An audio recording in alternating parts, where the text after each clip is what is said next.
दोस्तों, उत्तर प्रदेश अध्यापक भर्ती यूपी टीजीटी और पीजीटी 2026 में नए सिलेबस के अकॉर्डिंग जो 30 प्रश्न पूछे जाने हैं।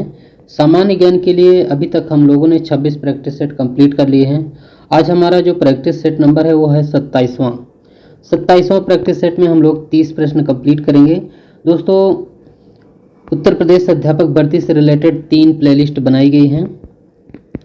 पहले में तो ये प्रैक्टिस सेट आपको प्रोवाइड करवाए जा रहे हैं जो आज 27वां प्रैक्टिस सेट है। दूसरे में आईसीटी कंप्यूटर नॉलेज से रिलेटेड क्वेश्चन प्रोवाइड किए जा रहे हैं। और तीसरे में प्रीवियस ईयर अध्यापक भर्ती, चाहे आश्रम पद्धति हो, जीडीसी हो, जीआईसी हो, एलटी ग्रेड हो, वो जो क्वेश्चन पूछे गए थे वो सारे क्वेश्चन प्रोवाइड किए गए हैं। अगर आपने वीडियो नहीं देखे हैं तो इन्हें ज़रूर देखें, सारे क्वेश्चन बहुत महत्वपूर्ण हैं। और आज का वीडियो अब हम लोग बिना देरी किए हुए आरंभ करेंगे। इसमें जो पहला क्वेश्चन है, इनमें से किस अधिवेशन में कांग्रेस ने 1916 में मुस्लिम लीग को अलग मतदाताओं के संबंध में छूट दी थी? तो इसका सही आंसर है लखनऊ अधिवेशन, इसका करेक्ट आंसर है। और लखनऊ अधिवेशन जो हुआ था वो हुआ था 1916 में। कांग्रेस का जो लखनऊ अधिवेशन हुआ था उसी अधिवेशन में समझौता हुआ था। आगे क्वेश्चन है दूसरे नंबर में है, अंग्रेजों द्वारा पारित किए गए रेगुलेशन 17 का संबंध किससे था? तो इसका जो सही आंसर है यह सती प्रथा की समाप्ति से रिलेटेड है। जो रेगुलेशन 17वां था उसी के तहत सती प्रथा पर ब्रिटिश सरकार द्वारा प्रतिबंध लगाया गया था और उस समय के जो गवर्नर जनरल थे लॉर्ड विलियम बेंटिंग थे। क्वेश्चन तीसरा है, तीसरे में दिया गया है सही मेल कीजिए। तो इसमें जो सही सुमेलित है, इसमें अष्टप्रधान मराठा साम्राज्य और अष्टदिग्गज विजयनगर साम्राज्य। तो इसमें 1 और 2 सही है, तो इसका बी ऑप्शन करेक्ट आंसर है।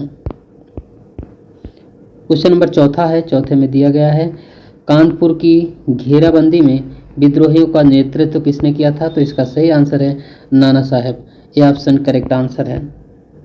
कानपुर की घेराबंदी 1857 के विद्रोह का महत्वपूर्ण हिस्सा था। इसमें नाना साहब ने सेना का नेतृत्व किया था। यह घटना 5 से 25 जून 1857 के बीच घटी थी। क्वेश्चन है पांचवा में है, महागुजरात आंदोलन के नेता कौन थे? तो ये थे इंदुलाल याग्निक, इसका बी ऑप्शन राइट आंसर है। महागुजरात आंदोलन 1956 में बॉम्बे प्रांत में गुजराती भाषा क्षेत्र में शुरू हुआ। इस आंदोलन का उद्देश्य था गुजराती भाषा के लोगों के लिए अलग राज्य का निर्माण करना था और 1 मई 1960 को बॉम्बे प्रांत को 2 भागों में बांट दिया गया, जिसमें से एक महाराष्ट्र, दूसरा गुजरात है। छठवां क्वेश्चन है, निम्नलिखित में से किसे भारतीय राष्ट्रीय कांग्रेस का अध्यक्ष 3 बार चुना गया? तो ये दादा भाई नौरोजी हैं, डी ऑप्शन राइट आंसर है। दादा भाई नौरोजी को पहली बार जब चुना गया था तो 1886 में कलकत्ता अधिवेशन में पहली बार कांग्रेस के अध्यक्ष बने थे। बाद में 1893 में और 1906 में भी कांग्रेस के अध्यक्ष रहे। 7वां क्वेश्चन में है, भारत छोड़ो आंदोलन का ड्राफ्ट किसने तैयार किया था? ये तैयार किया गया था जवाहरलाल नेहरू के द्वारा, इसका बी ऑप्शन राइट आंसर है। भारत छोड़ो आंदोलन की शुरुआत 9 अगस्त 1942 को हुई। इस आंदोलन के दौरान गांधी ने करो या मरो का प्रसिद्ध नारा दिया। इस आंदोलन के शुरू होने का कारण अंग्रेजों द्वारा भारत को बिना सहमति के द्वितीय विश्व युद्ध में शामिल करना था। क्वेश्चन नंबर 8वां है, 8वां में है, भारत में मिग श्रृंखला के विमान किस देश से आए हैं? तो राइट आंसर है इसका रूस।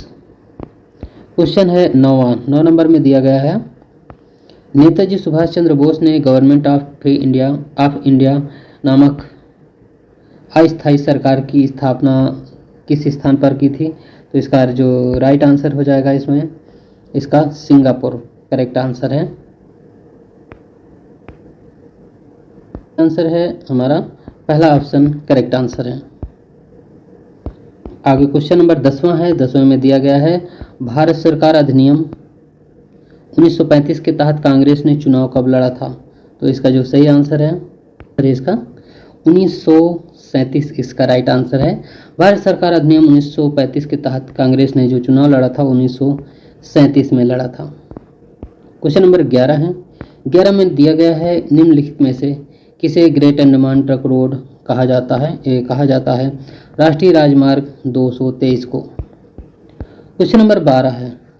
12 नंबर में दिया गया है हॉर्मुज जल संधि निम्नलिखित में से किन दो देशों को अलग करती है? तो ये करती है ईरान और ओमान को। ये चौथा ऑप्शन राइट आंसर है। 13 नंबर दिया गया है। 13 में है विदेशी व्यापार को बढ़ावा देने के लिए भारत में विशेष आर्थिक क्षेत्रों की स्थापना किस देश की तर्ज पर की गई है? तो ये चीन की तर्ज पर। इसका सी ऑप्शन राइट आंसर है। क्वेश्चन नंबर 14 है द्रव्य निर्यात और द्रव्य आयात के मूल्य में अंतर को क्या कहते हैं? तो इसे कहते हैं व्यापार शेष। बी ऑप्शन राइट आंसर है। क्वेश्चन नंबर 15 है। 15 में है उत्तर प्रदेश में निर्यात प्रोसेसिंग क्षेत्र कहाँ से है? तो ये है नोएडा से। क्वेश्चन नंबर 16 है। 16 में दिया गया है निम्न में से किस एक जगह मुक्त व्यापार क्षेत्र नहीं है? तो ये तिरुवनंतपुरम है। क्वेश्चन नंबर 17 में दिया गया है निम्नलिखित में से कौन मुक्त व्यापार को सबसे अच्छे से परिभाषित करता है? ये परिभाषित करता है निर्यात और आयात पर कोई प्रतिबंध नहीं है। क्वेश्चन है 18 नंबर में है कौन सा संगठन विदेश व्यापार का संवर्धन करता है? तो इसमें से EC, GC, MMTC, STC उपरोक्त इसका सभी राइट आंसर हैं। क्वेश्चन है 19 नंबर। 19 में है समान वर्षा वाले क्षेत्र को जोड़ने वाली रेखा कही जाती है। इसे आइसोहाइट कहते हैं। क्वेश्चन है 20 नंबर में है समान जनसंख्या घनत्व वाले स्थानों को मिलाने वाली रेखाएं कहलाती हैं। तो आइसोपाइनिक कहलाती हैं।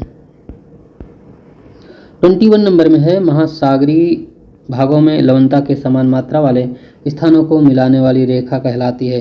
तो आइसोहेलाइन कहलाती है। क्वेश्चन नंबर 22 है। इसमें दिया गया है समान मेघाच्छादनता को मिलाने वाली रेखा क्या कहलाती है? इसे कहते हैं आइसोनेप। बी ऑप्शन राइट आंसर है। क्वेश्चन है 23 में है समान चुंबकीय झुकाव वाले स्थानों को मिलाने वाली रेखा क्या कहलाती है? ये कहलाती isogonal. C option right answer है। क्वेश्चन है 24 में एक ही ताप वाले स्थानों को जोड़ने वाली काल्पनिक रेखाएं हैं। तो आइसोथर्म। दोस्तों काल्पनिक रेखाएं और रेखाओं से रिलेटेड जितने क्वेश्चन बनते थे इसमें कवर किए गए हैं, इसलिए इकट्ठा दे दिए गए हैं। एमिनो एसिडिक्स एक तरीका है जो बताता है प्रोटीन में एमिनो एसिड के अनुक्रम को। क्वेश्चन नंबर 26 है मनुष्य के शरीर में पाई जाने वाली कौन सी ग्रंथि वाहिनी विहीन है? यह है अंतःस्रावी ग्रंथि। 27वें में है वाहिनी विहीन ग्रंथियां के श्रवण को क्या कहते हैं? इसे कहते हैं हार्मोन। 28 नंबर में है इनमें से कौन अंतःस्रावी ग्रंथि नहीं है? तो यह है यकृत।